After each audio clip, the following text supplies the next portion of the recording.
Ok. Hoje, então, nós vamos estudar, pessoal, o iter criminis, que o nome iter criminis em latim representa para nós caminho do crime. Ou seja, o itinerário, o caminho do crime. É isso, então, que nós vamos ver hoje. Se eu conseguir abrir aqui, fechou, deu.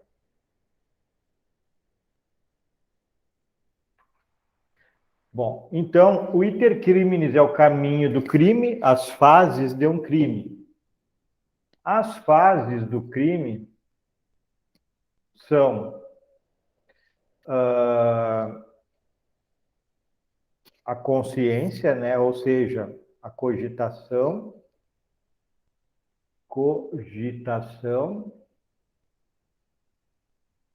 preparação. Não está aparecendo para nós, o senhor está escrevendo. Não, tá bem, então vamos ter que fazer de novo.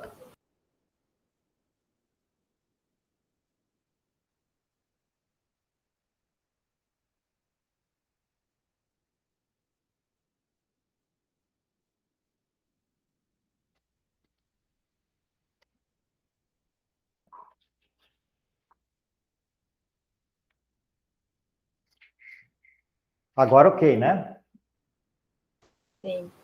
Tá. Agora Cogitação, preparação, execução e consumação.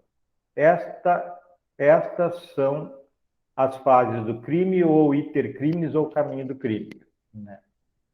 A fase de cogitação não se pune. Por exemplo, se eu cogitei, pensei em matar algum aluno, a Kíria, a Thaís, o João ou a Gabriela, eu não vou responder por esse delito. Eu posso pensar em matar quem eu quiser. Então, aqui não há punição. Nos atos preparatórios, na preparação, como regra, também não há punição. Por exemplo, se eu quero matar alguém, eu compro uma arma, mas fico com a arma e nem me aproximo do sujeito. Eu não responderei por nenhum crime, a não ser por porte de arma, né? Mas relacionado ao homicídio, não responderei. Então, cogitei em matar alguém, comprei uma arma, mas nem me aproximei do sujeito. Então, eu não tenho crime nenhum relativo ao homicídio ou à tentativa de homicídio. Aí tem que ver se tem porte ou não tem porte para carregar arma. Agora sim, antes disso, nos atos preparatórios, na lei de terrorismo, tem punição de atos preparatórios. É uma exceção à regra. Então, é uma lei especial que fala lá que adquirir, por exemplo, explosivo para praticar um ato de terrorismo já é crime de terrorismo.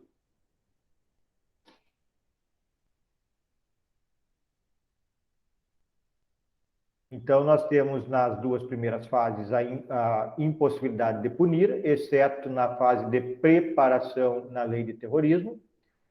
Agora, na fase de execução, ok, há punição.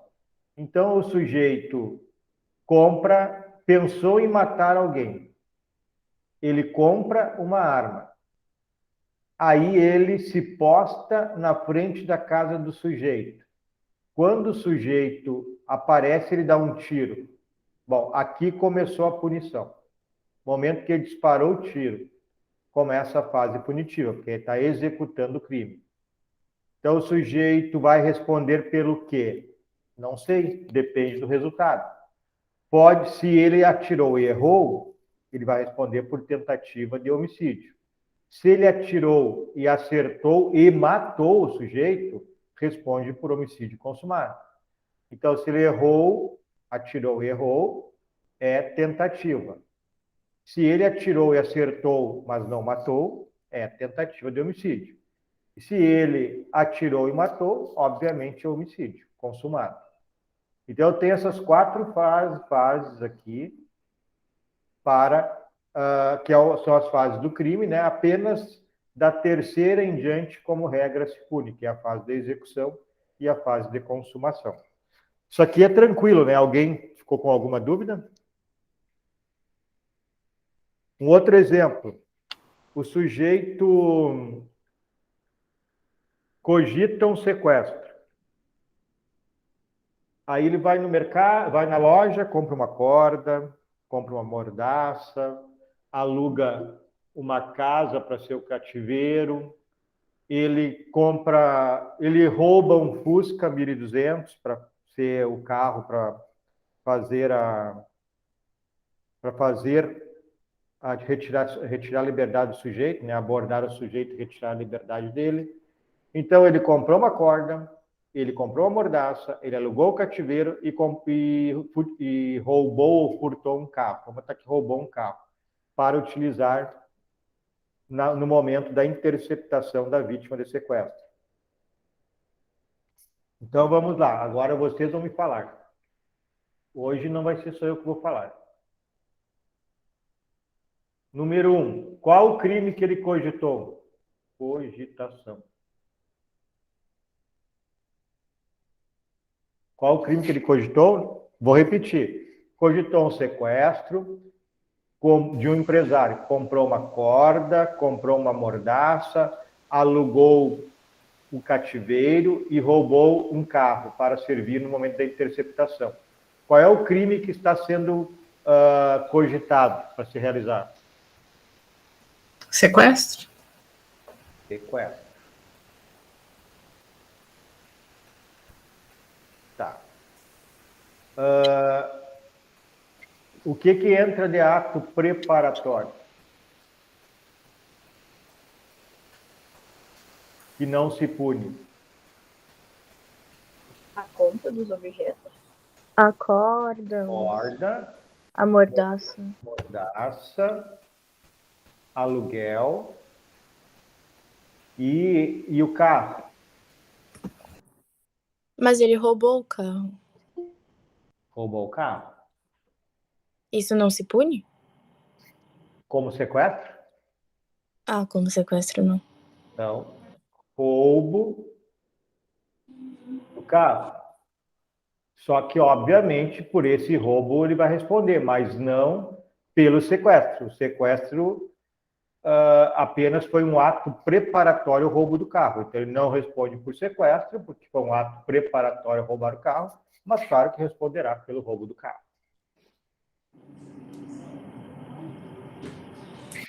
Então, é isso. Depois vem a fase de execução, que é a retirada da liberdade do sujeito. A partir daqui, se abordou o carro, onde está a vítima que querem sequestrar, e não consegue levar a vítima, ficaremos na tentativa. Depois nós vamos aprender a diferença de tentativa para consumação. Por enquanto, só para vocês entenderem as fases, o iter criminis. Então, o sujeito abordou a vítima, não conseguiu retirar a sua liberdade, colocar dentro do carro roubado para levar para o cativeiro. Eu tenho uma tentativa de sequestro.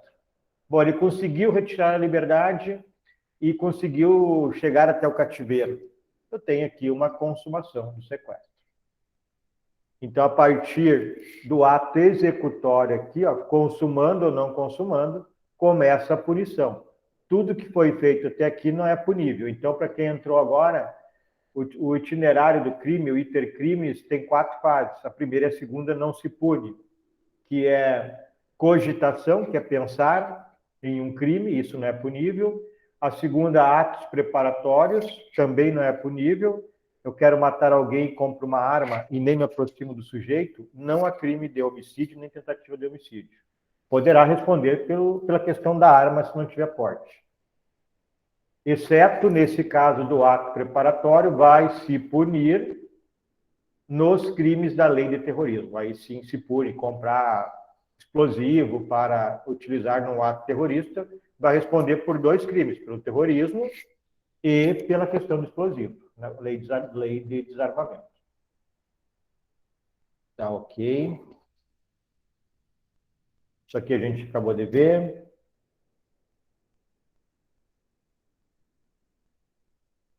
Aqui tem um exemplo, vamos ver se não é o mesmo que eu dei. Não. Sujeito que, pretendendo matar seu inimigo, está pensando nisso, a cogitação. e possuindo porte de arma, possui porte de arma, apodera-se do instrumento bélico. Preparação, está com a arma na mão, guardada na cintura, na mão, enfim, apodera-se do instrumento. Em seguida, desloca-se até as proximidades da residência do ofendido, sendo surpreendido pela polícia, antes de sacar a arma, ou mesmo de encontrar-se com a vítima avisada. Então, ele não sacou a arma e nem apontou para o sujeito. Nesse caso, ele não comete crime nenhum, porque ele tem porte de arma e ele não chegou na fase de execução do homicídio. Ficou nos atos preparatórios, que foi obtenção, pensar, né, cogitação, obtenção da arma e deslocar até onde poderia encontrar o seu inimigo. Tudo ato preparatório. Tranquilo? Posso ir adiante?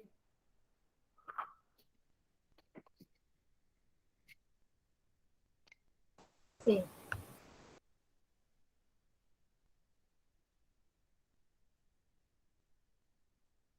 Isso aqui a gente já viu.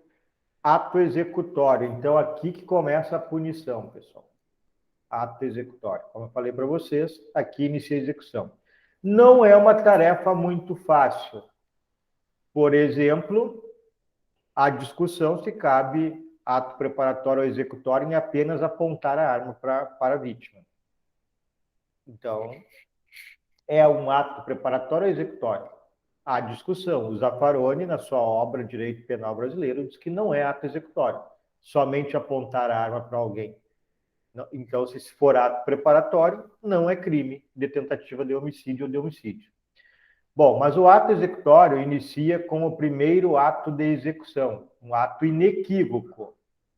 Exemplo, disparar o tiro em direção à vítima, ministrar veneno no alimento do ofendido, sacar a faca e correr em direção à vítima, apoderar-se de coisa que pretende furtar, anunciar um roubo, agarrar a vítima de estupro. Aqui são atos inequívocos que ele está iniciando a execução de um delito. É diferente de apenas apontar uma arma ou apenas segurar uma faca, sem fazer nenhuma menção contra a vítima. Bem, o quarto elemento é a consumação. Então, nós chegamos no terceiro, que é a execução. A partir daqui, da execução, vou botar aqui, inicia a punição. Só que a execução tem duas possibilidades. De não consumar o que está executando, aí fica na seara da tentativa, ou de consumar. Né? Tem essas duas possibilidades quando inicia a execução, consumar ou não consumar. Se não consumar, é crime tentado. Bom, quando que consuma? Quando estão presentes todos os elementos do tipo penal, conforme diz o artigo 14, inciso 1. Então, há uma total subsunção do fato à norma. Vou ler aqui o 14 para vocês. Nem precisaria, exatamente isso que eu falei, mas é bom para vocês irem aprendendo depois pesquisar também. Disse o crime. Crime consumado. 1. Consumado quando nele se reúnem todos os elementos de sua definição legal. Então, vamos lá. Matar alguém. Matar alguém. O que é subsunção? Isso vocês já aprenderam no início do semestre. O que é subsunção?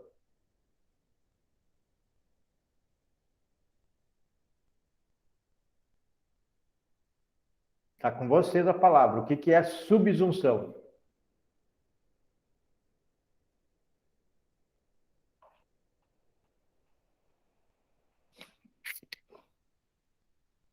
Até vou colocar um chimarrão aqui.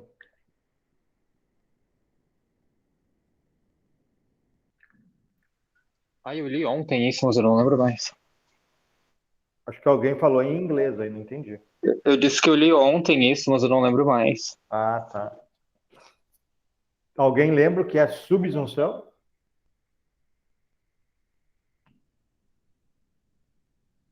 Está escrito aqui na própria lâmina.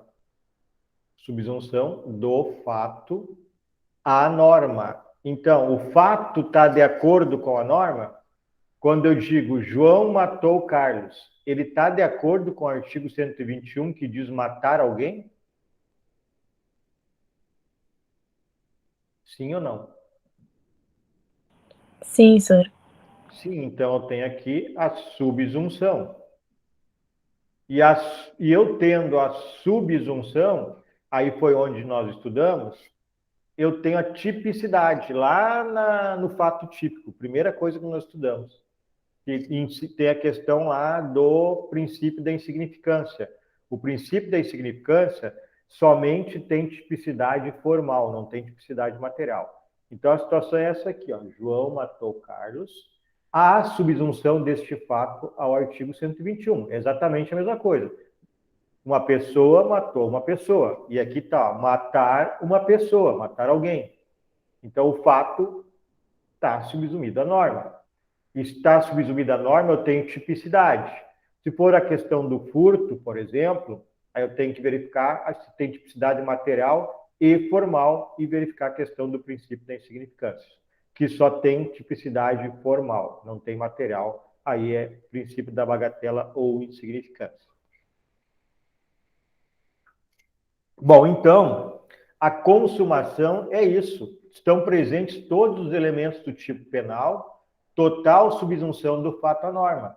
Nesse caso aqui, a total subsunção do fato à norma, todos os elementos do tipo estão presentes. São dois elementos, ó, matar alguém, significa tirar a vida de uma pessoa. Então, como o João tirou a vida do Carlos, estão presentes todos os dados do tipo penal, consumou o delito.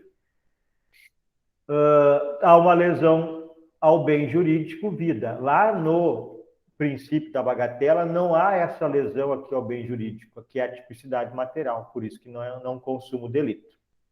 Bom, quais são os momentos consumativos? Quando consuma um crime? Ele tem um momento próprio para consumar. Primeiro, nos crimes materiais, que são aqueles crimes que têm um resultado material, por exemplo, matar alguém tem um resultado material. Há uma mudança no mundo natural, que é alguém que estava vivo, está morto. Caso do furto, subtrair para si ou para outra em coisa alheia móvel, há uma mudança. Uma pessoa era possuidora, agora é outra pessoa. Então, há uma mudança no resultado no mundo natural. É um resultado naturalístico. O resultado naturalístico nesses dois casos, um é uma morte e outro é a inversão da posse. Então, o momento consumativo desses crimes materiais é quando ocorre o resultado. Ou seja, quando tem alguém morto ou quando foi invertida a posse. Entenderam isso? Qual é o momento consumativo do crime material? No roubo é a mesma coisa, quando inverte a posse. No estupro, quando há atividade sexual. Entenderam? Momento consumativo do crime material? Alguém está com dúvida do que é crime material? Não? Então, ok. Crime de mera conduta. São aqueles delitos. Oi? Desculpa, eu não entendi isso de quando troca a posse. O crime de furto, por exemplo, o delinquente ele subtrai o objeto de outra pessoa sem que essa outra pessoa veja. Esse é o momento da inversão da posse, que consuma o delito. Tá. Tá, entendi. Quando inverte a posse, tira do proprietário ou do possuidor, inverteu a posse, sem que ele veja para ser furto. Aí, nesse momento, consuma o delito. Certo? No crime de mera conduta, é aquele crime que não tem resultado natural no tipo penal. Exemplo, invasão de domicílio. Ingressar ou permanecer em casa alheia sem consentimento do proprietário. Artigo 150 do Código Penal. Então, ali não fala em resultado nenhum. Por exemplo, matar alguém, eu sei que tem que ter uma morte. Subtrair coisa alheia móvel, eu sei que tem que inverter a posse, tem que retirar coisa de alguém. Agora, ingressar e permanecer contra a vontade de alguém não tem resultado nenhum, é simplesmente ingressar e permanecer. Então, nós afirmamos que isso é um resultado jurídico. Quando que consuma este delito de mera conduta previsto no artigo 150, ou na lei dos estrangeiros, aquele entrar ilegalmente no Brasil, não tem resultado material nenhum. Não está escrito que o sujeito tem que machucar alguém, que tem que praticar uma fraude, é só apenas ingressar ilegalmente no país. É um crime de mera conduta, não apresenta resultado natural. Quando que consuma esse delito? Alguém conseguiu entender? Quando que esses dois exemplos que eu dei consumam?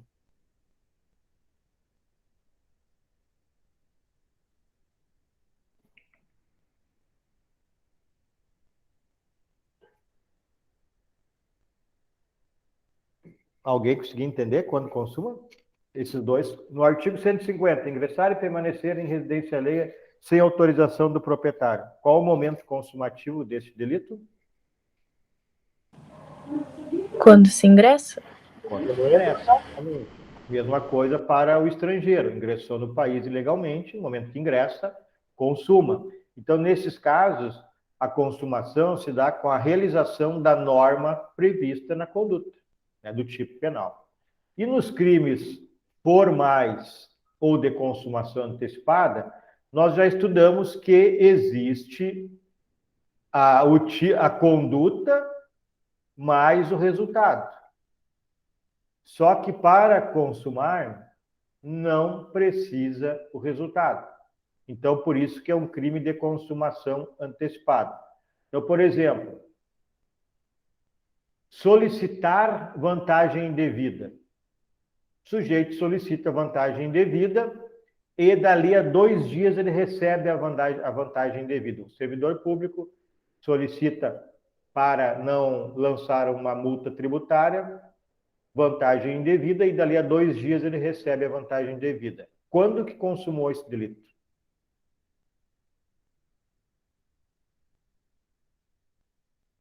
Quando solicitou? Quando solicitou. Mesma coisa para a concussão, o artigo 316. Exigir o servidor público em razão do cargo, vantagem indevida. Então, no momento que ele exigiu, consumou. Se vai receber ou não vai receber, não vem ao caso. O nome disso, quando recebe a vantagem indevida, nesses 2 exemplos que eu falei, é crime exaurido. Só tem uma serventia. O juiz pode usar na primeira fase da dosimetria da pena, são 3 fases, pode utilizar na primeira fase para aumentar um pouco a pena do sujeito.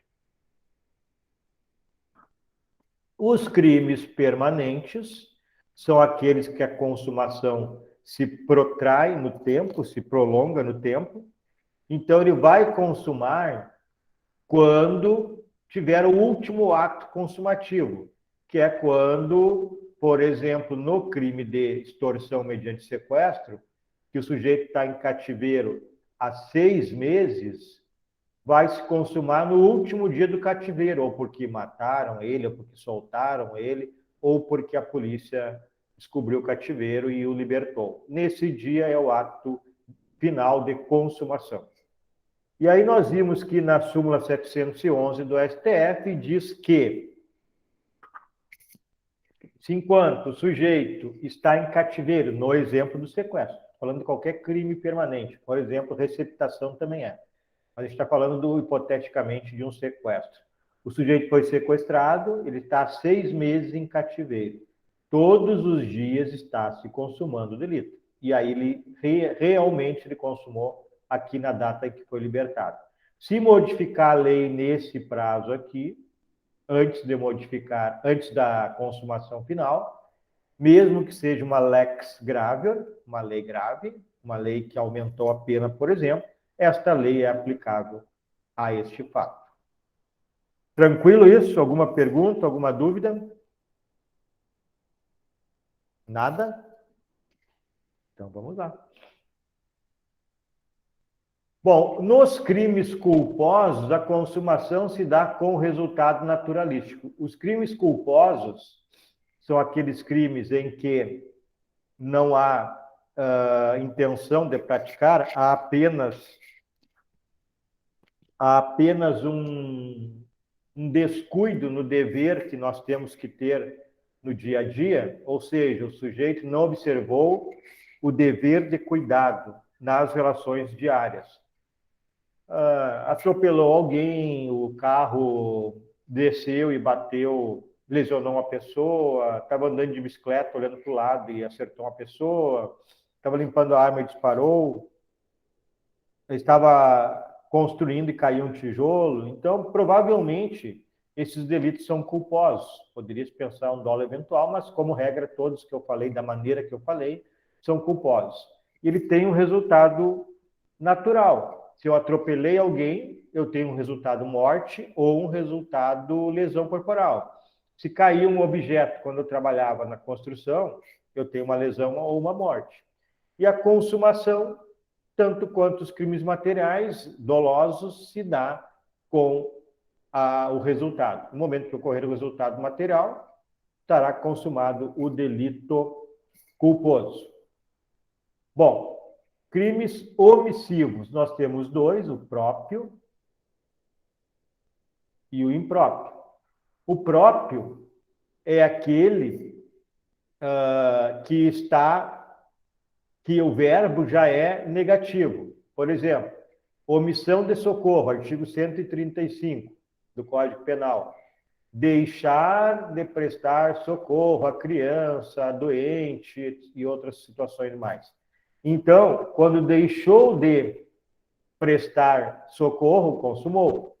Tem lá o 267 ou 269 do Código Penal, que é notificação de doença compulsória. Então, o médico que deixar de notificar doença de notificação compulsória, ele consuma o delito quando ele deixou de notificar ao órgão de saúde. Não é porque alguém vai ficar doente, não vai morrer, não vai. Não, consuma quando ele deixar de notificar.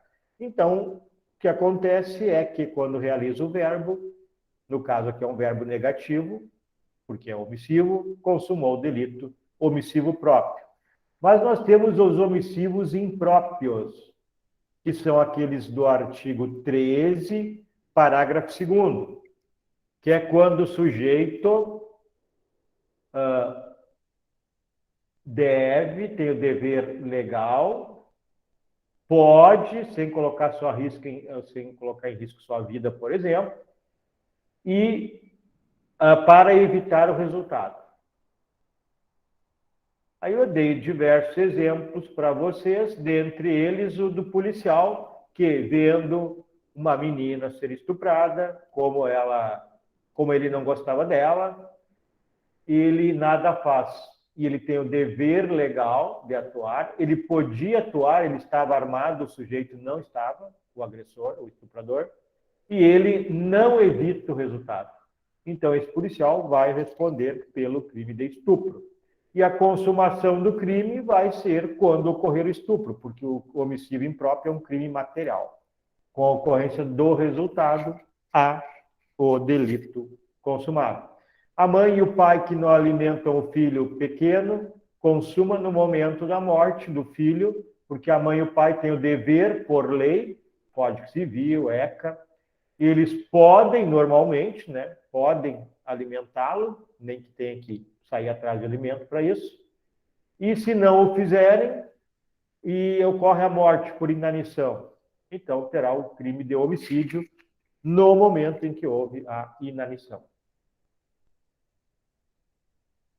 Bom, os crimes qualificados pelo resultado, com a ocorrência do resultado agravador. Por exemplo, lá no artigo 129, creio que no parágrafo 3º ou 4º, diz que se pune a lesão corporal seguida de morte. É aquele caso em que o sujeito quer lesionar mas culposamente acaba matando. Então, o sujeito está brigando, dá um soco no sujeito, e esse soco acaba matando a pessoa, mas não era intenção de homicídio. Então, ele responde por lesão corporal seguida de morte. A consumação se dará no momento que ocorrer o resultado agravador, que é a morte, nesse exemplo aqui.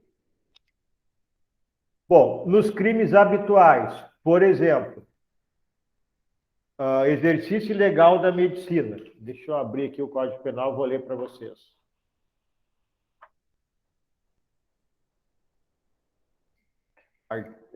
Exercício ilegal.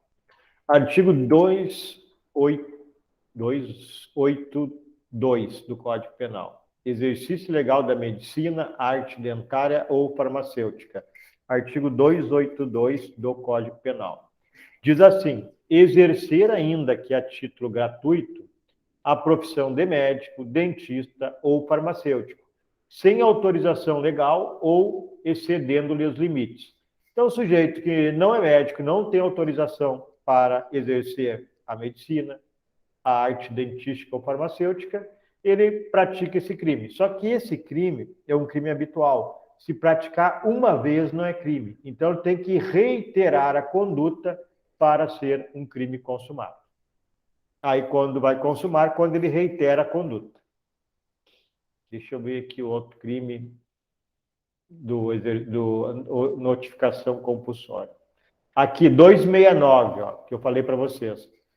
Omissão de notificação da doença. De doença. Deixar o médico de denunciar à autoridade pública doença cuja notificação é compulsória. Consuma quando ele deixou de notificar. Se vai ter algum resultado ou não, não vem ao caso. Posso ir adiante? Alguma pergunta, alguma dúvida? Professor, eu tenho uma dúvida no slide anterior.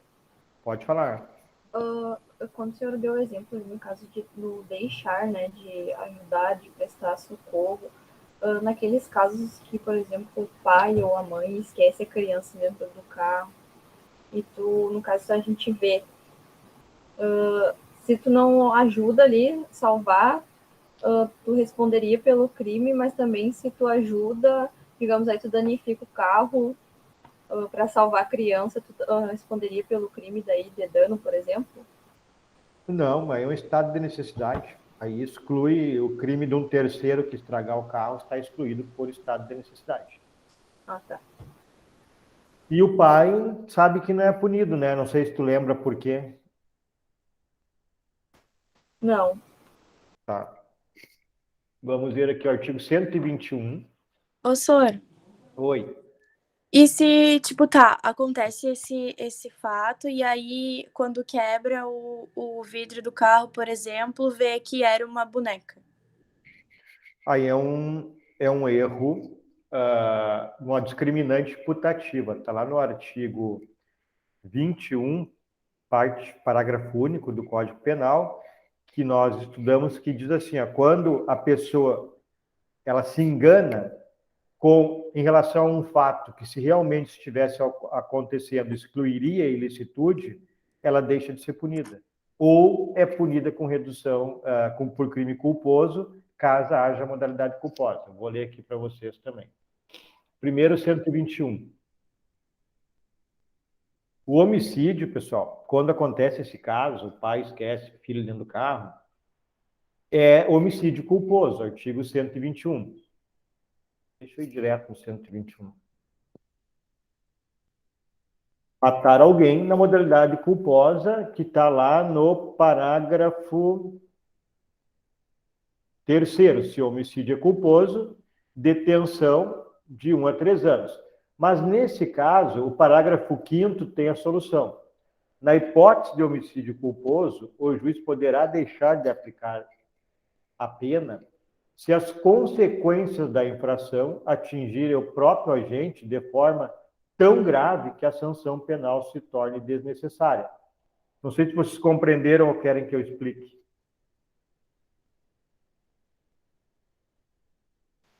Pode explicar, prof. Seria porque ele teve o carro danificado? Não, agora eu não estou falando do dano. O pai leva o filho todos os dias na escola. Aí larga lá na escola e vai para o trabalho. Num determinado dia, ele teve, por uma necessidade, inverter o trajeto. Ele chega na garagem do trabalho, rapidamente, era a ideia, e depois largar a criança na escola. Só que ele está habituado a chegar na garagem da escola, ingressar no escritório e ficar. E ele faz isso. Esquece o filho no carro e a criança morre sufocada. Calor, sufocada. Então, o parágrafo 5º vem e diz, esse aí seria um homicídio culposo. Aí o parágrafo 5º do 121 vem e diz que se o fato for tão grave que não seja superior a uma punição, o juiz pode deixar de aplicar a pena. Um pai matar um filho nessa circunstância, não existe pena que substitua. Então, o 121 é claro, o parágrafo 5º do 121. Na hipótese de homicídio culposo, o juiz poderá deixar de aplicar a pena se as consequências da infração, no nosso caso é a morte do filho, atingirem o próprio agente, que é o pai, de forma tão grave que a sanção penal se torne desnecessária. Nós tivemos um caso de uma atriz, que eu acho que é a Cristiane Torlone, que deu uma ré e matou o filho. É esse caso. Ela não foi punida, foi perdoada pelo juiz, porque ela trocaria 1000 anos de cadeia pela vida do filho. Sim, foi a Torlone. Entenderam, pessoal? Sim, entendi. Tá. Então vamos lá para o 21, que eu vou explicar novamente a questão de se achar uma boneca. E, na realidade, achar que era uma criança, era uma boneca. Erro sobre a ilicitude do fato. Então, se o pai esquece o filho no carro e um terceiro vê e quebra todo o carro, não há crime de dano nenhum aí, porque ele agiu em estado de necessidade de terceiro. Tá tranquilo. Mas aí era uma boneca, não era uma criança. Aí vem, deixa eu achar aqui, discriminante putativa. Artigo 20, parágrafo 1º é o artigo correto. 20, parágrafo 1º. Discriminantes putativas. Putativa é imaginário, então já dá para ter uma ideia. Era uma boneca, imaginava que era uma criança. É isento de pena quem, por erro plenamente justificado pelas circunstâncias, supõe situação de fato que, se existisse, tornaria a ação legítima. Ou seja, ele supôs que existia uma criança. Mas essa suposição é uma suposição que justifica o erro. É igual a uma criança, existem bonecas assim. Aí ele quebra o carro. Então está justificado, ele é isento de pena, porque ele se enganou, mas ele se enganou crendo absolutamente que era uma criança. Então ele é isento de pena. Aí vem a segunda parte e diz: não há isenção de pena quando o erro deriva de culpa e o fato é punível como crime culposo. Nesse caso, no mesmo exemplo da boneca dentro do carro, se o sujeito desse uma olhadinha melhor, se ele pudesse tomar um cuidado maior, e ele danifica o carro, se existisse dano culposo, ele poderia ser punido por dano culposo. Mas não existe dano culposo, então ele também não responderia por nada. Mas é esta a situação. Não sei se vocês entenderam os dois casos. Sim, sim. E só para resumir, professor, isso se aplicaria também no caso de um animal, por exemplo, um cachorro.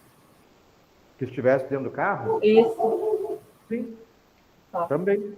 Aí também o estado de necessidade também não tem problema nenhum que seja um animal.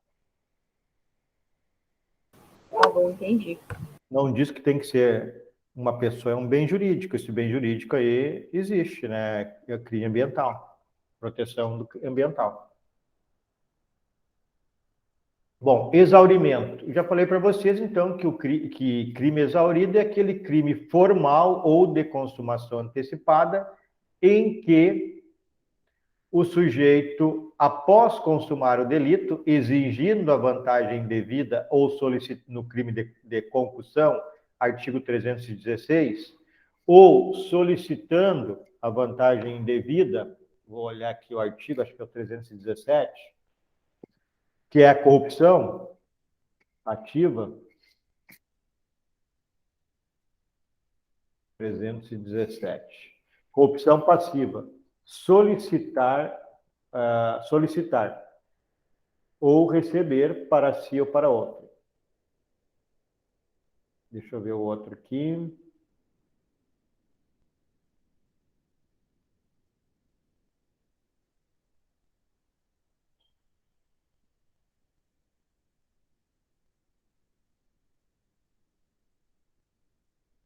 Então, solicitar, pessoal, do 317, corrupção passiva.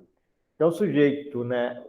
Desculpa, receber, corrupção passiva. O sujeito que recebe, o solicitar também, ele está no tipo penal. Solicitar ou receber. Então, nesse caso, se ele solicitar e receber, consumou. E se ele vier a receber, não terei delito, mas não é um novo delito. A consumação se deu quando o sujeito solicitou ou recebeu o valor.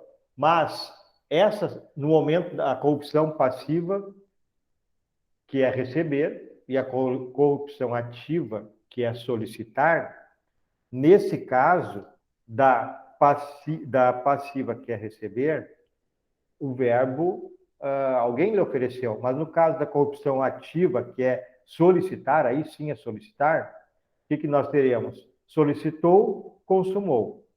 Então, esqueçamos a modalidade de receber, só o solicitar. Solicitou vantagem devida, consumou. Se ele vai receber depois ou não vai, não vem ao caso. Então, isso é um crime exaurido se ele receber a vantagem devida. Só serve para aumentar a pena na primeira fase. Entenderam essa situação do crime exaurido? Eu estava procurando um artigo aqui e aí acabei enrolando vocês. Mas é essa situação. Então, solicitou, corrupção ativa, ou exigiu, concussão, consumou. Se recebeu, não é outro crime, já está consumado. Não vai consumar depois. Somente se trata de crime exaurido.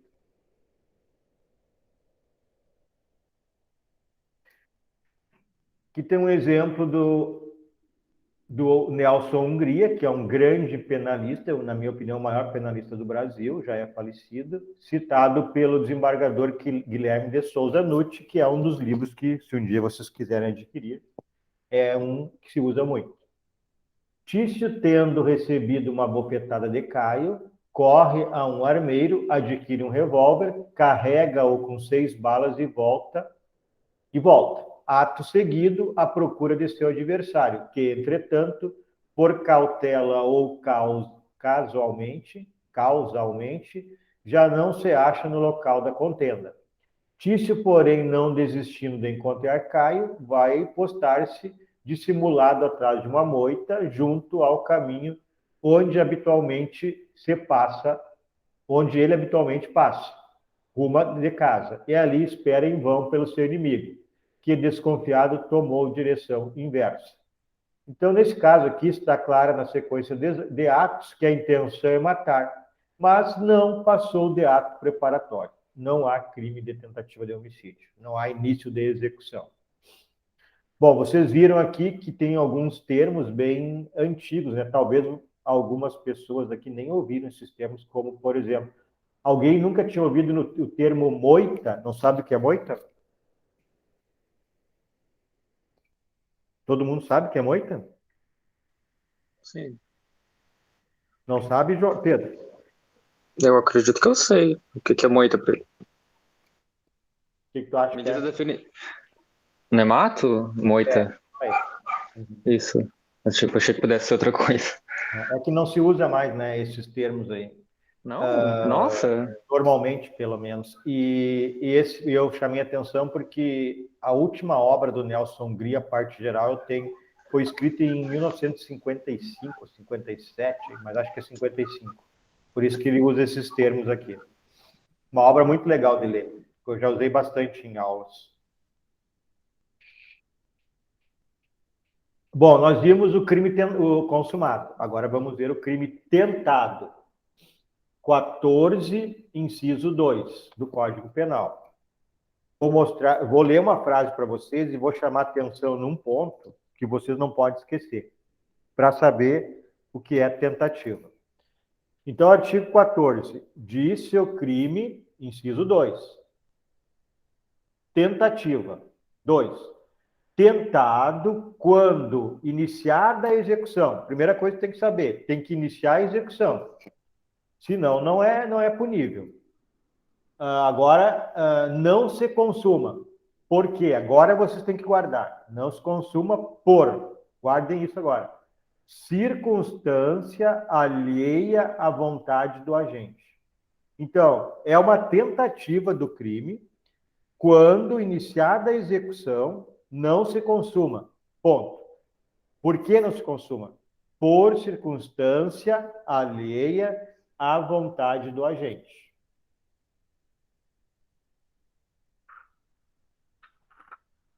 Ok? Guardaram essa frase? Não se consuma por circunstância alheia à vontade do agente. Bom, então vamos lá. Vou dar um exemplo. Depois a gente vai tratar bastante disso, mas só para vocês ver se vocês entenderam. O sujeito está desferindo facadas na esposa e deu a segunda facada, a terceira, e aparece a viatura da polícia e ele foge.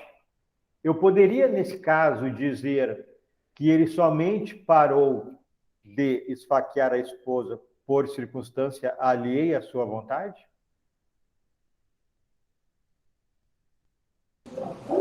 Sim, a chegada do polícia. A chegada da Brigada Militar. Então, essa circunstância impediu a morte, é uma circunstância alheia à vontade do sujeito. Então, se impediu a morte, é um crime tentado, tentativa de homicídio.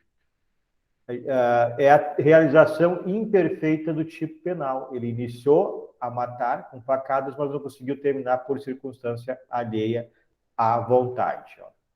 Motivo alheio à sua vontade. Aqui está a chave para diferenciar tentativa de um crime, de desistência voluntária de um crime ou de arrependimento eficaz de um crime. Guardem bem, então, as palavrinhas aqui. Circunstâncias alheias à sua vontade. Bom, qual é a pena da tentativa, pessoal? A pena da tentativa, o crime tentado, ele não tem do tipo penal, conforme nós já estudamos, com exceção do artigo 252, que equipara com o crime consumado ao tentado. Deixa eu pegar só para conferir se é o 252 mesmo. Então, como que eu sei que é a tentativa? Como que eu vou aplicar a pena da tentativa? Melhor dizendo. Eu vou combinar o artigo, não é 252, acho que é 352. 352. Então, eu vou combinar o artigo do crime, por exemplo, homicídio, artigo 121, matar alguém. Mas como não matou e não tem escrito no tipo penal se consumado é tanto, se tentado é tanto, o que eu faço? Eu vou lá no artigo 14, inciso 2, combino o artigo 121 com o artigo 14, inciso 2 do Código Penal, que diz assim, 14, inciso 2, e depois o parágrafo único. Pune-se a tentativa com a pena correspondente ao crime consumado, diminuída de 1 a 2/3. Então, o juiz, verificando que o sujeito praticou uma tentativa de homicídio, ele pega a pena do homicídio, que está no tipo penal do artigo 121, caput, que é de 6 a 20 anos, e no cálculo ele vai diminuir de 1 a 2/3. E aí eu tenho a pena de tentativa de homicídio. Entenderam isso?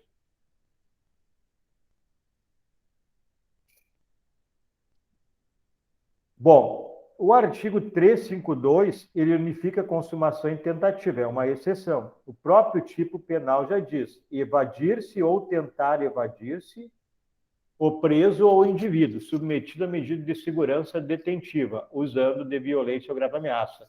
Então, nesse artigo 352, é a pena é a mesma, para fugir ou tentar fugir de um estabelecimento prisional. Então, nesse caso aqui, não há que combinar com o 14, inciso 2, parágrafo único. Outra situação, as contravenções penais por força do próprio artigo, um dos artigos iniciais lá, deixa eu pegar também para não deixar vocês boiando. Lei de Contravenções Penais. Não lembro se é o artigo 5º ou antes do 5º. Lei de Contravenções Penais. Diz assim, sobre tentativa. Artigo 4º. Não é punível a tentativa de contravenção. Então, o artigo 4º da LCP determina que não há punição de tentativa nas contravenções penais. Estou indo adiante. Se não tem perguntas... Pode repetir o artigo ali das contravenções? Artigo 4º da LCP, Lei das Contravenções Penais. Bom, então vamos adiante. Espécies de tentativa. Vamos ver se o troço funciona aqui. Espécies de tentativa. Primeira delas, tentativa perfeita, que é a tentativa legítima. E é também chamado de crime falho. É só lembrar disso, a tentativa perfeita, chamada de crime falho, é porque a execução foi perfeita, mas falhou a consumação. Por isso é crime falho. Quando que ocorre a tentativa perfeita? O agente esgota os meios executórios e não se consuma por circunstância alheia à sua vontade. Por exemplo, o sujeito tem 6 tiros no seu revólver e ele desfere os 6 tiros e não mata a vítima. Então, esta é uma tentativa perfeita e apenas chamada de crime falho, porque apesar de executar, esgotar todos os meios executórios, o crime falhou, não consumou. Essa é a tentativa perfeita. O sujeito... vamos ver imperfeita aqui, depois a gente faz uma comparação. Tentativa imperfeita. O agente não esgota os meios executórios que tinha à disposição. Então, no mesmo exemplo, por que ele não esgota? Porque ele teve que parar por circunstância alheia à vontade dele. Isso é a mesma coisa. Em ambos, não se consuma por circunstância alheia à vontade, tanto na tentativa perfeita quanto na imperfeita. Senão, não seria tentativa. Tem que parar por circunstância alheia à vontade. Não se consuma por circunstância alheia à sua vontade. Bom, então qual é a diferença? É que na perfeita, o sujeito esgota os meios executórios e uma circunstância alheia à sua vontade o impede de prosseguir. Tinha 6 tiros, desfere os 6, ele não pode mais prosseguir, não tem mais munição. É uma circunstância alheia à vontade dele parar de atirar, porque não tem mais tiros. Enquanto na imperfeita, o sujeito dá 2 disparos, tem mais 4, mas ele não consegue continuar porque há um barulho, alguém abre uma janela quando ele está atirando e é uma testemunha, ele fica com medo e para de atirar. Então, ele não esgotou todas as circunstâncias que ele tinha ainda, todos os meios executórios, melhor dizendo, que ele tinha para consumar. Esta é a imperfeita, então. Entenderam a diferença entre a perfeita e a imperfeita? Senhor, só fiquei com uma dúvida na questão do crime falho. A perfeita, ela se equipara aos crimes falhos ou ela é? Ela é o crime falho, porque ele ele esgotou todos os meios executórios que tinha à disposição e mesmo assim não conseguiu consumar o delito. Então, é um crime falho. E a imperfeita, ele não executou os meios que ele tinha, a execução de todos os meios que tinha à disposição, porque foi interrompido por outras circunstâncias. Bom, os crimes que não admitem tentativa. Os crimes culposos não admitem tentativa, porque crime culposo é aquele que eu não quero praticar, que eu fui imprudente. Bom, como que eu vou tentar praticar aquilo que eu não quero? Né? Então, é produzido, em regra, por acidente. Então, não há tentativa de crime culposo. Os crimes pré-terdolosos é a mesma coisa. Pré-terdoloso é o crime que no antecedente é dolo e no consequente é culpa. Exemplo, lesão corporal seguida de morte. O dolo é lesionar. E a culpa é a morte, não queria morte. Então, também é um crime culposo na consumação. Então, também não se pune tentativa de crime culposo, por óbvio, não se pune tentativa de crime pré-terdoloso. Pré-terdoloso é dolo no antecedente, na primeira conduta, lesão corporal. No nosso exemplo de lesão corporal seguida de morte. E culpa no consequente, que é a morte, que não se tinha intenção. Os crimes unissubjetivos são aqueles crimes que de uma conduta, não se admite fracionamento. Por exemplo, ameaça é um crime unissubsistente, se não admite fracionamento, ele é um crime de conduta indivisível. Por exemplo, ameaçou, vou te matar. Está consumado. Quando falou vou te matar, está consumado. Se falar vou, não é nada. Se falar matar, ameaça. Existe aqui uma discussão se poderia haver uma carta, né? Mas a doutrina se inclina a dizer que não há nesses crimes como ameaça, na injúria, por exemplo. Então, agrediu a honra de alguém, está consumado. Não tem mais o que fazer.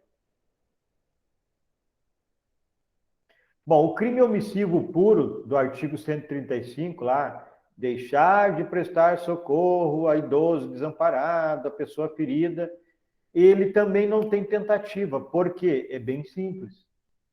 Deixar de prestar socorro. Não tem como tentar deixar de prestar socorro. Deixou de prestar, consumou. Contravenções, a gente já viu que não cabe tentativa pelo artigo 4º da lei.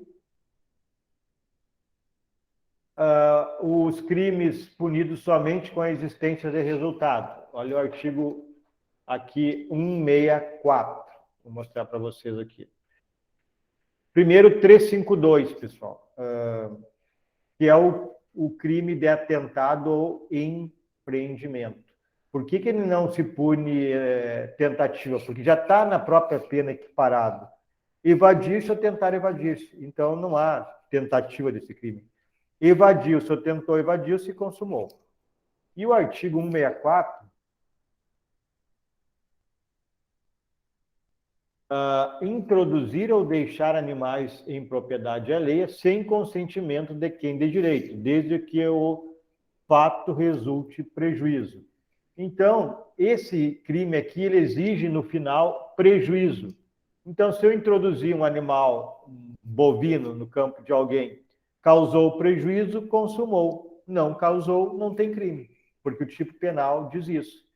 Então, por isso que os crimes punidos somente com a existência de resultado não impõem a possibilidade de crime tentado. Estou indo adiante. Se tiverem pergunta, façam. Nós vamos ingressar agora nas tentativas não puníveis, que é a desistência voluntária, arrependimento eficaz e crime impossível. Então, agora, retomem aquelas palavras que eu pedi para vocês guardarem. Crime tentado é aquele que o sujeito não consuma por circunstâncias alheias à sua vontade. Vocês precisam dominar isso agora para diferenciar destas três tentativas aqui: desistência voluntária, arrependimento eficaz e crime impossível. Na realidade, são tentativas, como vocês vão ver, mas o legislador optou por não punir como tentativa, como nós veremos agora. Então, tecnicamente, não é tentativa. O nome é desistência voluntária, arrependimento eficaz e crime impossível. Bom, a primeira delas, que tem como nome geral, é abandonada ou qualificada, tentativa abandonada ou qualificada, o nome que o Código Penal dá é desistência voluntária ou arrependimento eficaz. Está no artigo 15 do Código Penal. Vou ler aqui para vocês.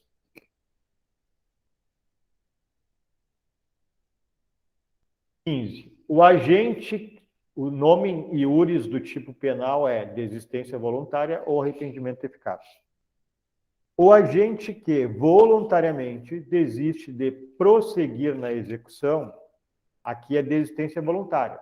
O agente que voluntariamente desiste de prosseguir na execução, ou, agora vem arrependimento eficaz, impede que o resultado se produza, só responde pelos atos já praticados. Então, a primeira parte do artigo 15, desistência voluntária. Segunda parte do artigo 15, arrependimento eficaz. Repetindo, o agente que voluntariamente desiste de prosseguir na execução ou impede que o resultado se produza, só responde pelos atos já praticados. Então, vamos lá. Na desistência voluntária, segundo o artigo 15, primeira parte, o sujeito inicia a execução e voluntariamente desiste de prosseguir. E ele possuía meios para prosseguir. Então, por exemplo, ele não parou a execução por circunstância alheia à sua vontade. Então, circunstância alheia, parar a execução por circunstância alheia é igual a tentativa. Desistir podendo continuar. Aqui é importante também. Continuar. Desistir voluntariamente, podendo continuar, é igual a desistência voluntária. A caneta está muito ruim, tem que ver o que é. Voluntário. Então, se ele parar a execução, cessar a execução por circunstância alheia à vontade dele, apareceu uma testemunha, apareceu a viatura da Brigada Militar, terminou a munição, quebrou a faca, quebrou o pedaço de pau que tinha, então ele só parou por circunstância alheia. É igual à tentativa do crime que ele está tentando praticar, no nosso exemplo, homicídio. Desistir de continuar a execução, podendo continuar. E ele desiste voluntariamente. Desistência voluntária. Então, não apareceu... já te passo a palavra, Luiz. Não apareceu viatura, ele estava esfaqueando a esposa. Não apareceu viatura, não apareceu testemunha, e ele desistiu voluntariamente. Poderia continuar esfaqueando e não o quis. Pode falar, Luiz. Não sei como... Professor, esse caso de desistência voluntária é o mesmo caso aquele da palestra, foi o José Luiz que deu, né? Falou que o marido tocou gasolina na esposa e depois desistiu de atear fogo? Aquele crime, o enquadramento foi ameaça. Pode ser. Eu não sei exatamente, mas é uma possibilidade, Luiz Fernando, porque se ele tocou gasolina, né, isso, no corpo da mulher, e ele não riscou o palito de fósforo, o isqueiro, enfim, ele desistiu e aí ficou como o que ele praticou como ameaça. Pode ser isso aí. Sim, Luiz Fernando.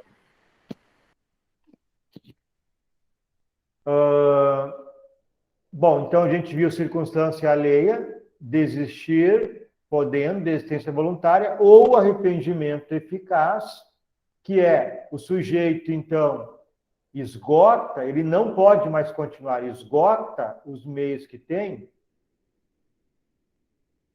e esgota os meios mais a prática de uma conduta para não deixar consumar.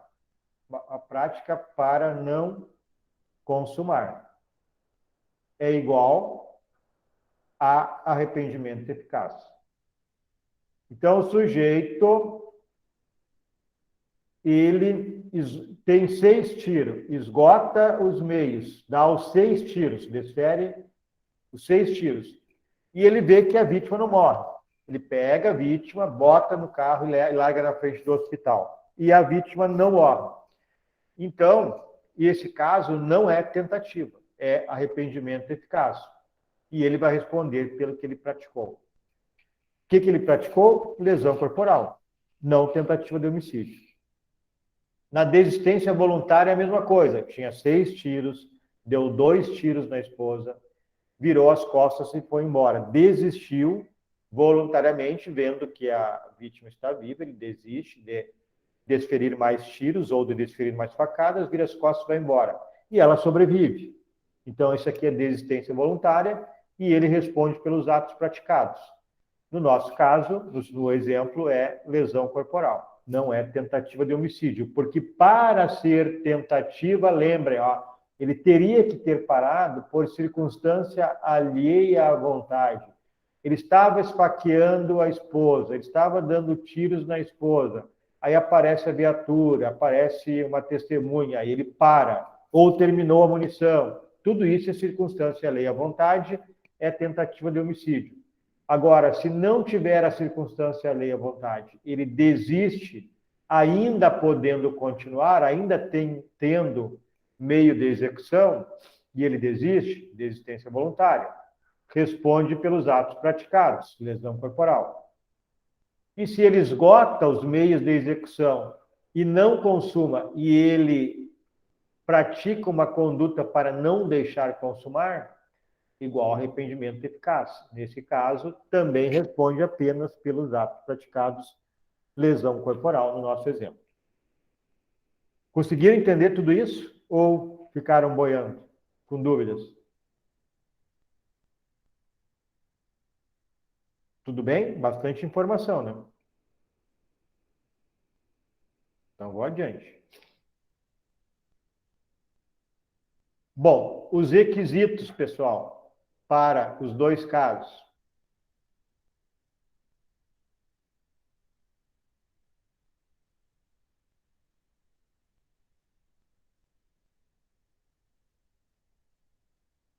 Aqui, os requisitos para a desistência voluntária e para o arrependimento eficaz. Vamos lá. Primeiro deles, voluntariedade. Tem que ser voluntário, ele desiste por conta própria, ou ele se arrepende por conta própria e vai praticar um ato para não consumar. Então, não pode ser alguém mandando, não pode ser alguém determinando que ele desista ou que ele se arrependa. É voluntário isso. Desiste voluntariamente. Bom, tem que também haver efetividade na conduta, ou seja, não pode consumar. Tanto na desistência voluntária não pode ocorrer o resultado consumado, quanto no arrependimento eficaz não pode haver o resultado também consumado.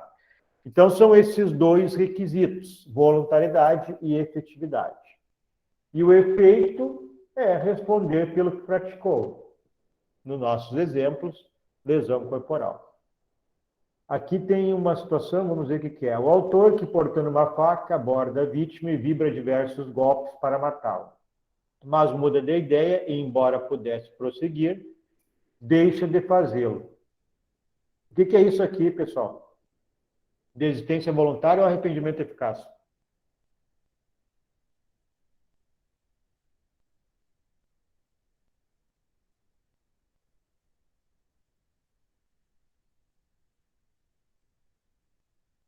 Desistência voluntária. Tá?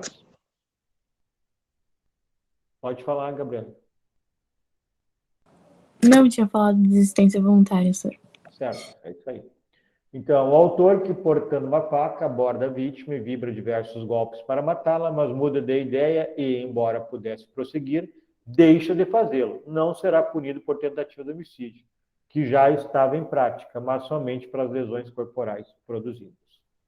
Bom, esta situação aqui não tem nada a ver mais. Estamos mudando agora uma outra espécie de tentativa que o nosso legislador não previu como tentativa. É o chamado crime impossível. Está no artigo 17 do Código Penal. Vou ler aqui para você o 17. Então, nós saímos do 15, desistência voluntária e arrependimento eficaz, e entramos no 17, crime impossível. 17, crime impossível, artigo 17. Não se pune a tentativa quando, por ineficácia absoluta do meio ou absoluta impropriedade do objeto, é impossível consumar-se o crime.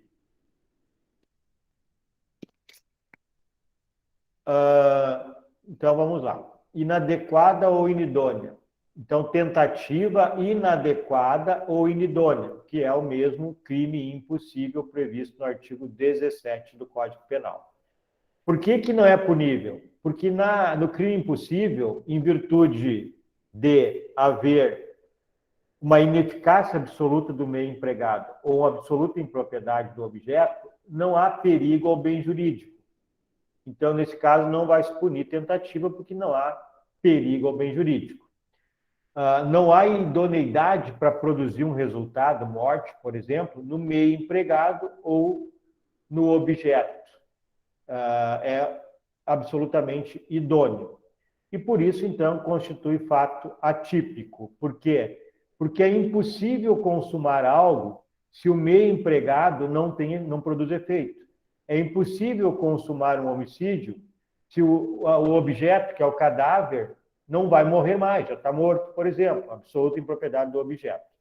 Então, vamos ver as duas situações. Primeira delas, que está na primeira parte do artigo 17. Absoluta ineficácia do meio empregado. Por exemplo, atirar alguém com uma pistola d'água não vai matar ninguém, o máximo vai dar um resfriado. Tentar abortar por intermédio de crendices popular não tem absolutamente eficácia para produzir o aborto. Usar um documento grosseiramente falso. Pega uma moeda falsifica uma nota de R$3. A gente sabe, todo mundo sabe que não existe, é um grosseiro falso. Então, o meio empregado é absolutamente ineficaz. Atirar com uma arma com bala de festim. Atirar com uma arma sem munição. Tudo isso é absolutamente ineficaz no emprego deste meio. O sujeito quer matar. Ele pega um revólver, puxa o gatilho, não tem munição. É munição de festim. É uma pistola d'água. Usa lá uma crendice, chamam de benzedura, né, para abortar. Isso não vai abortar nunca. Então, o meio empregado é absolutamente ineficaz e, nesse caso, então, é um crime impossível de consumar e não há crime. Perguntas?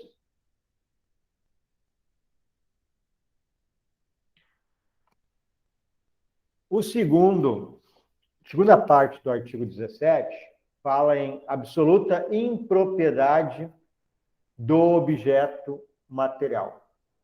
Então, agora, não é mais o meio, é o objeto, é a coisa. Por exemplo, é a pessoa, coisa sobre qual recai a conduta. Então, atirar num cadáver, né? Não tem como matá-lo mais, já está morto, né, pessoal? Então, nesse caso, o objeto é absolutamente impróprio para a produção da consumação. Nunca vai consumar, o cadáver já está morto. Ingerir um medicamento abortivo quando a gravidez é psicológica. Nunca vai ocorrer o aborto. Então, porque não há gravidez nesse caso. Nem o meio empregado é um medicamento abortivo. Mas como não há gravidez, é psicológica, o objeto material, que é a gravidez, não existe. Então, é absolutamente impróprio para consumar o delito. Então, tanto no meio empregado ser absolutamente inadequado para produzir o resultado, ou o próprio objeto material é absolutamente impróprio também para produzir a consumação, não há crime, não há tentativa. Há crime impossível e o fato é atípico. Tá bem? Entenderam isso? Ou alguma dúvida ou não entenderam? Querem que eu explique de novo? Vou adiante, então, se ninguém tem dúvidas. Tem que guardar esses termos, pessoal. Absoluta impropriedade do objeto. Ineficácia absoluta do meio. Agora, se a ineficácia do meio ou a impropriedade do objeto forem relativas, aí eu terei crime tentado. Por exemplo, aciona o gatilho e não dispara porque a munição é velha. Poderia disparar. Então, é uma ineficácia relativa do meio empregado. Poderia causar a morte. Então, eu terei uma tentativa de homicídio. Outra, administrar veneno em dose insuficiente. Bom, mesmo sendo em dose insuficiente, poderia matar, poderia ser suficiente. A intenção era matar, ministrou veneno, só que acabou ministrando veneno insuficiente. Então, neste caso, também temos o crime de tentativa de homicídio. E na impropriedade relativa do objeto, levar as mãos ao bolso vazio da vítima. E se atirarem um corpo aqui, isso aqui está errado, isso aqui é lá do outro. Absolutamente impróprio objeto. Então, levar as mãos ao bolso vazio da vítima. O sujeito quer praticar um furto e anda no centro da cidade e coloca a mão no bolso da vítima para subtrair dinheiro. Não tem, mas poderia ter. Então, isso aqui é considerado como furto tentado. Flagrante preparado ou crime impossível. Dentro, então, da ideia de crime impossível, nós temos o flagrante preparado. O que é flagrante preparado? É aquele em que o sujeito ou a própria polícia instiga o acusado, ou depois o preso, né, a praticar a conduta que é impossível de consumar. Exemplos aqui, ó. Caso frequente dos policiais que se fazem passar por usuário de drogas e se aproximam de supostos traficantes, oferecendo-lhe dinheiro para a aquisição da substância, prendendo o sujeito em flagrante quando o entorpecente é exibido.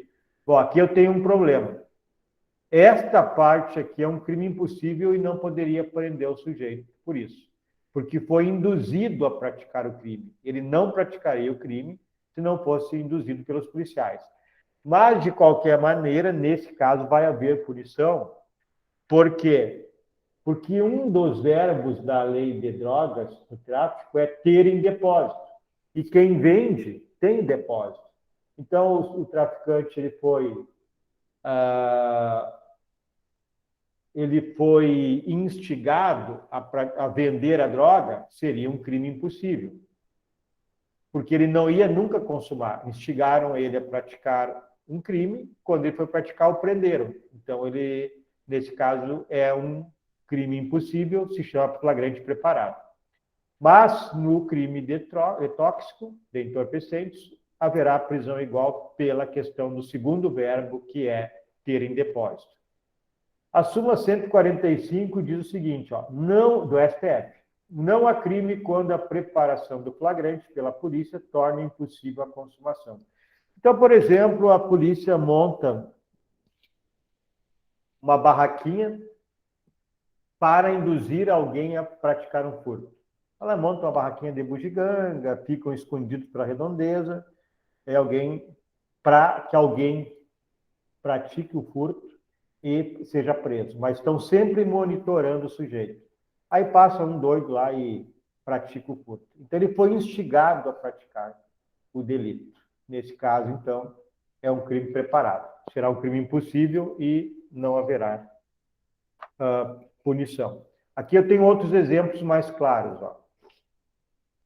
Um policial se infiltra em um grupo de criminosos e os convence a roubar certo estabelecimento empresarial. Então, ele se infiltra em um grupo de criminosos para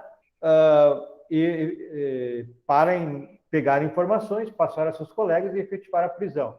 Porém, para efetivar essa prisão, ele induz os criminosos a praticar o crime de roubo, que nem estava na ideia dos criminosos. Aí, quando os criminosos praticam, são presos. Então, isso foi um flagrante preparado pelo policial. Os criminosos não tinham essa intenção.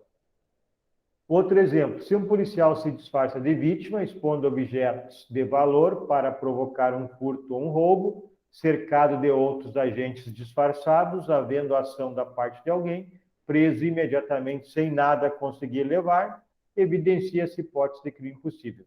É o exemplo que eu dei para você. Se prepara um flagrante, induz alguém a praticar o crime, e esse crime nunca se consumaria porque existem pessoas para prendê-lo. Quando ele pega, ele não foge, né? Quando ele pega, ele já é preso. É crime impossível.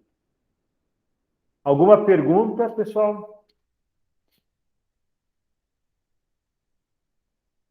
Tudo tranquilo? Nada a esclarecer? Então, vocês estão muito bem.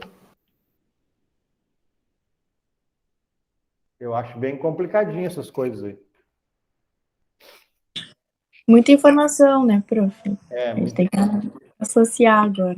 Isso. Dei uma lida agora aí nesse material e aí qualquer coisa vocês me perguntam. Para mim, o mais complicado, por enquanto, no início, é os termos, né? Qual, Fernando? Não, os termos em si, né? Ah, sim. A princípio, a lógica eu entendo, só que os termos que dão uma travada, mas aí tem que ler, né? A gente dando o exemplo fica mais fácil, mas aí se vai ler, né, os termos. Entendeu, eu entendo mesmo, só que na hora dos termos que eu me embanando um pouco. Uhum. Mas o raciocínio é aquele, os 3 primeiros é tranquilo. Se o sujeito não prosseguir na execução por circunstância alheia à vontade, sempre vai ser tentativa. Se o sujeito, podendo prosseguir, desiste, e por que eu digo podendo prosseguir? Se ele desiste, ele podia prosseguir, então ele tem que ter meio de execução ainda. Então ele desiste quando podia prosseguir, desistência voluntária. Agora, se ele fez tudo que podia e não consumou, e ele toma uma atitude para evitar a consumação, desistência voluntária. E aí o 17, sim, é mais complicado de guardar os termos, né? Por absoluta ineficácia do meio empregado, ou absoluta impropriedade do objeto. Mas também dá para guardar, absoluta ineficácia do meio. Se o meio é totalmente ineficaz, nunca vai consumar o delito. Então é fato atípico, é impossível. Se o objeto é totalmente impróprio para haver a consumação, atirar num cadáver, o cadáver nunca vai consumar mais o homicídio. Então também é um fato atípico pelo crime impossível. Ok? Alguma questão mais? Eu não recordo se eu fiz algum TDS sobre isso para vocês, mas se não fiz, a gente vê na semana que vem, eu vou trazer um exercício.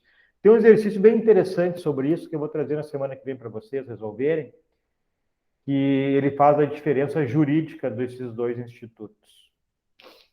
E ainda tem mais um instituto para nós estudarmos, que é o arrependimento posterior. Nós vamos ver na próxima aula.